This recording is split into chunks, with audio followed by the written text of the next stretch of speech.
Brian, thanks for talking to it today. The first question I want to ask you is in regards to the new custom championship mode.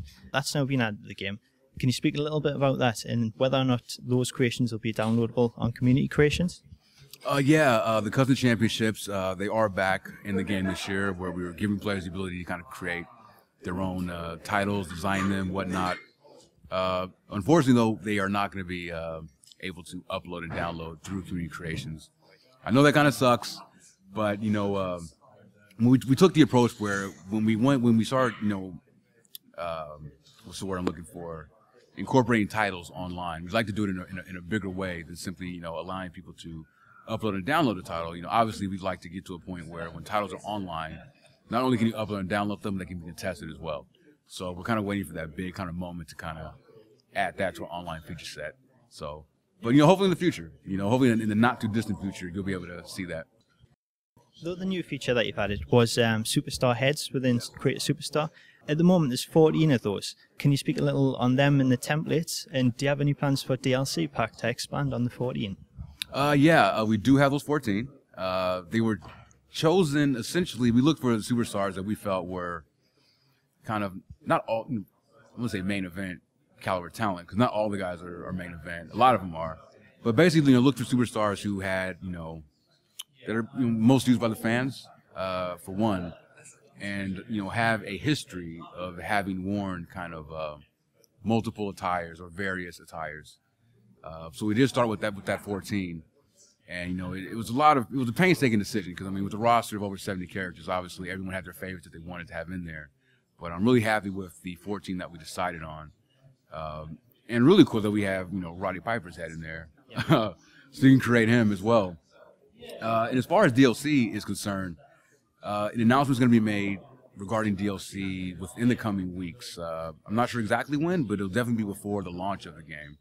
So I don't want to spoil or give anything away on that front, but you'll know something regarding the DLC sooner rather than later. Another part of that was in regards to superstar heads. You said that we can't change your face. Does that include the hair? And is the reason behind not being able to change that? Yeah, the heads of superstars are kind of fixed. There's a lot that goes into,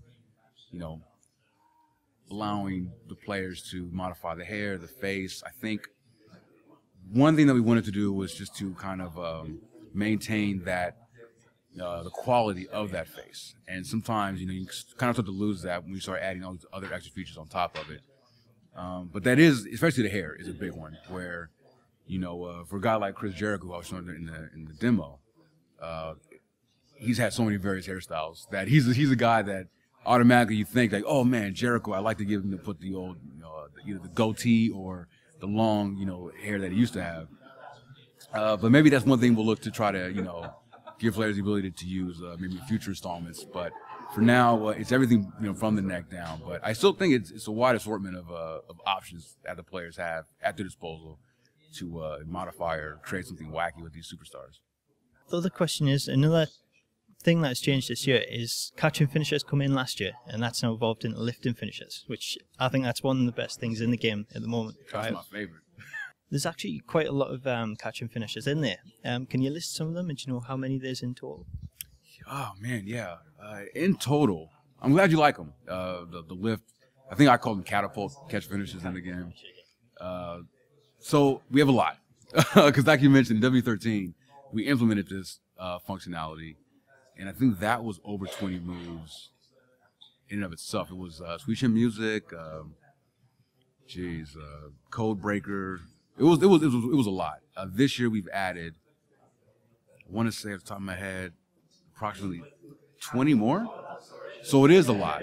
We've got Sheamus's Bro Kick is one. I've just seen that. That was really yeah. good. The Trouble in Paradise. Trouble in Paradise. That's one of my favorites. It just looks so brutal. Wade Barrett's Bullhammer is another.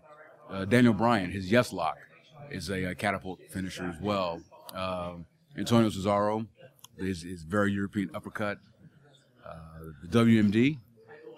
Wow, we have a lot actually. just rattling them all down, and this is at the top of my head. I don't even have the full list in front of me. But it's a lot. World's Strongest Slam. Well, that was in last year's.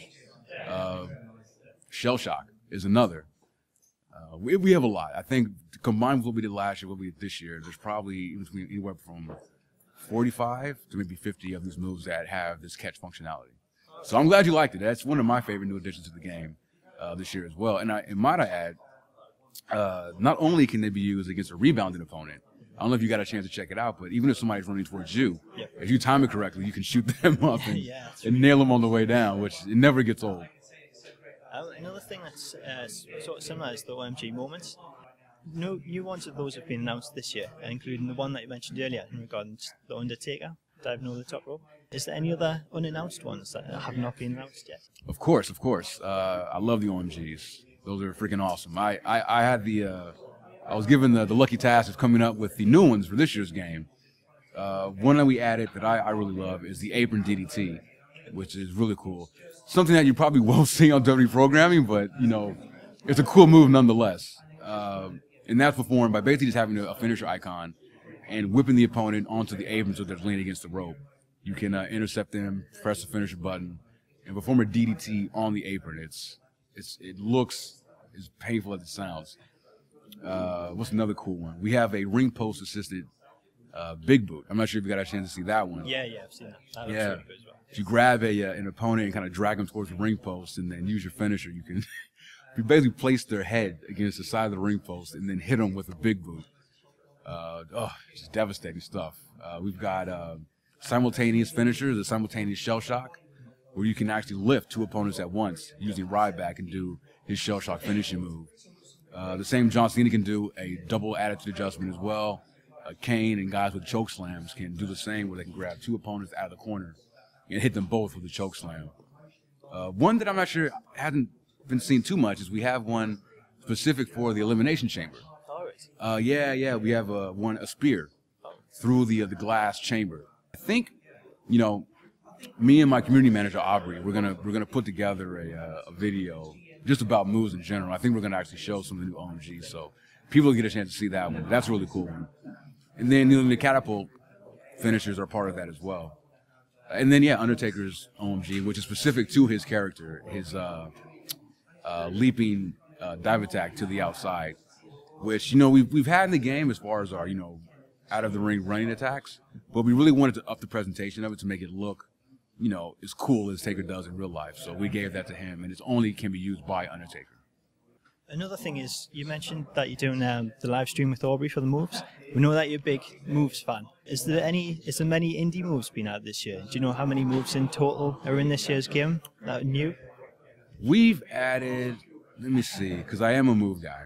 I love moves. I love putting as many new cool moves into the game as possible. I want to say there's probably been approximately 300 new moves added to the game this year. And I just got to preface that by saying that includes comebacks, taunts. I'm not just talking about like finishers and the moves themselves. So quite a bit. And as far as, you know, any indie type moves, there might be a couple in there. You know, obviously, you know, we're making sure that we get all the moves in for the WWE superstars. But I will say that the DLC moves pack that we had in last year's game will be in this year's as well. I got some, you know, people were asking me on Twitter whether or not those are going to be included in the game. They're kind of fearful that they were going to be just like one-off inclusions, but it's like, no. Anything that we had in last year's game is coming back. It'll be on the disc for WWE 14. So yeah, anyone out there who's, you know, a fan of moves or, you know, is interested in knowing that, you know, we gave Undertaker and Kane new choke slams. You know, Kofi Kingston has his new Trouble in Paradise. They'll be happy with what we've done this year. Bryan, final question. I know that you're a big fan of Daniel Bryan, but in the game, which diva is your favorite? Oh, it's easy. Natalya. Natalya. Yeah, for personal reasons. I'm really good friends with her for one, so it's hard for me to say anybody else. I love you know, Natalya. She's fun to use actually in the game. She's got a really fun moveset because she's got that technical background and everything. I also like AJ a lot, as I'm sure most people do. But those are probably my two favorites right there, Natty and AJ. And then Kaylin's cool too. It's her first time being in the game. And Oksana. A lot of diva firsts in this year's game. Bryan, thanks a lot for taking the time to speak to me today. It's been a pleasure. No, thank you. The pleasure's all mine, man. Thanks you very much.